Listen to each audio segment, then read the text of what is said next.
Caner Universe, Caner Tip Tuesday today.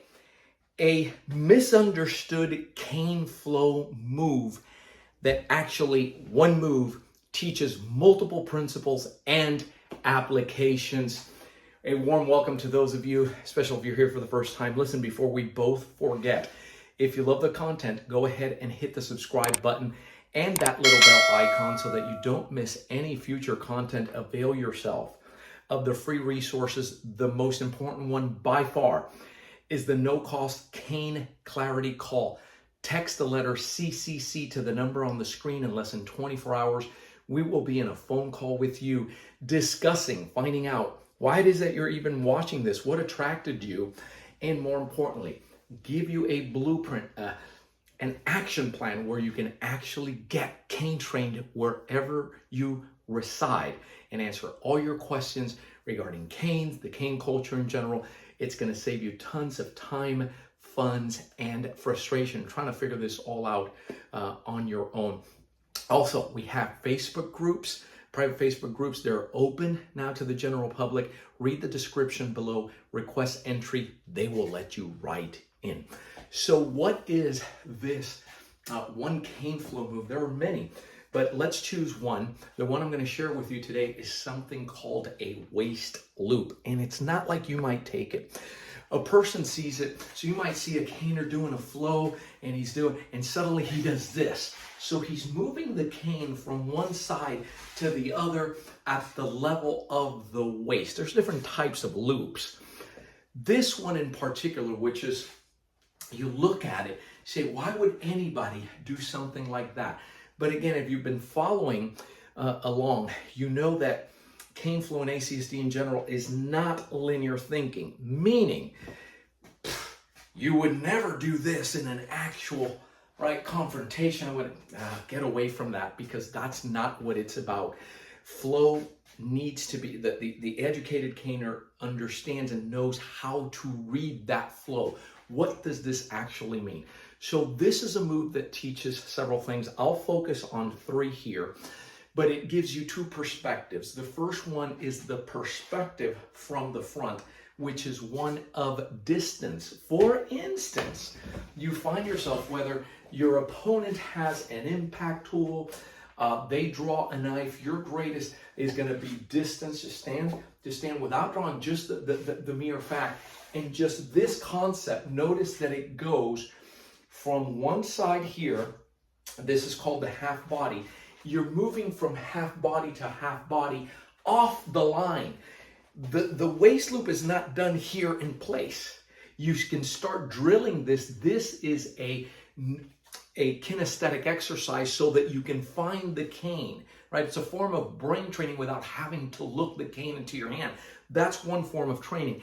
But it's actually done from here to here because one of the things that it's doing is showing you how to present only half a body, right? So puts that away, maybe coming with an impact tool, and you're coming from here over the top. It's from here to here, and it has the footwork already put in, whether you're doing this or not. Whenever you see a cane in CaneFlow going out of sight and behind, you need to think multiple assailants and an attack from the rear, right? So that's the second component that it's showing you. The first one is how to deal distance, how to cover distance, which is essential. That's the advantage you have with this. The cane teaches the empty hand. It's also, if you didn't have this, then it's a very similar concept here.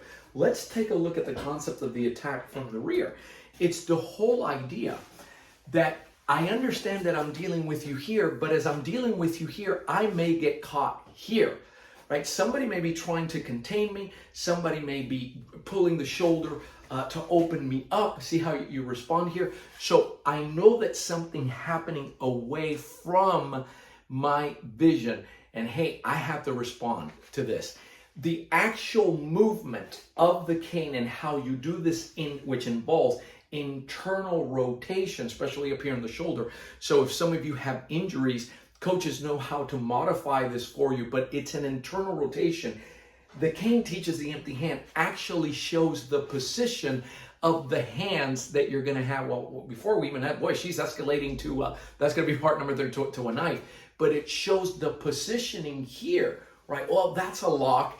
It shows the positioning again, Brad, that I might have to go from here to here. And I'm not going to get real that heavy into that. But that's what this is showing, because, boy, you do the exact same thing with that cane. See how the hand works back here and you're being held. So, again, perspective from the front, perspective from behind, and that it's dynamic. But all the while, and that leads to number 3, is that it teaches you how to remove the center. Whether that's coming from the front, whether it's an attack that might be coming here, let's assume I don't have the cane, so I'm just having, and you're getting a or something it's showing you how to remove your center, how to get it out of the way, not just from the perspective of the frontal assault, but also from the back. Because it's dynamic, we say you create, see how she has to come around? You're creating, with the movement, you're also creating your frontal attack, because here it's a rear attack, right? She comes from here, but with my movement, I'm creating the application that locks her up. In other words, I'm creating the frontal attack. It's a rear attack till I take a quarter pivot now and face it. Now it becomes a frontal attack. How do and moving the center. Boy, if I'm here and I'm about to move and I feel, the minute that happens, any type of grab, it could even be a bear hug, it can be something else, and one hand is removed, you need to move your center out of the way, because you have to assume that that other hand, why did she let go? Well, it's going to escalate the assault. Either she's going to stab you in the worst place. You don't want to get stabbed in the kidneys, right? You have such a large volume of blood circulating through there at any time. Or she's turning you, because she's going to come up here and turn you around, or she's going to strike you. So you go from here to here. You're trained to go ahead when she escalates to move that out of the way to get out of there. Whether that be cane or that be, especially with the empty hand, she moves, I can't, right? That's a tough one. That's a tough one to get through there. But I certainly, one thing is, if I were getting stabbed, go ahead. I definitely don't want to be caught here. Go ahead, stab. Boom, that's bad, right? I rather, that come out here, I get another opportunity, sorry about that, right, to go ahead and respond. Thank you for that. So, a very simple move in CaneFlow, giving you the perspective of frontal and from the back, the kinesthetic training, that you don't have to look the cane into your hand, that you still have to defend while I keep my eyes here. I'm dealing with multiple assailants. And that just goes back to how the system was put together.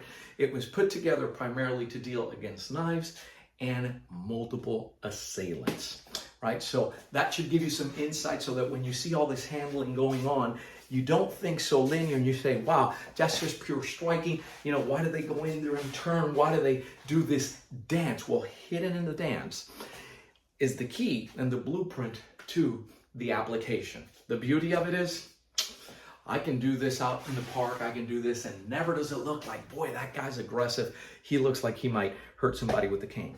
That's the whole idea behind it.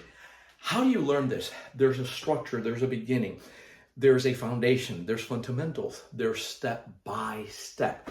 And the best way to learn how we do that, and you can do it right in the comfort of wherever you reside, with a set of trained eyes giving you the feedback, the support, the accountability, the correctives you're going to need to get this done. Just text those letters CCC to the number on the screen. In less than 24 hours, we will be on a phone call with you, answering all your questions. Okay, I'm Joe Robaina for American Cane Self-Defense and CaneFlow. Thanks for watching. Keep caning. Stay safe.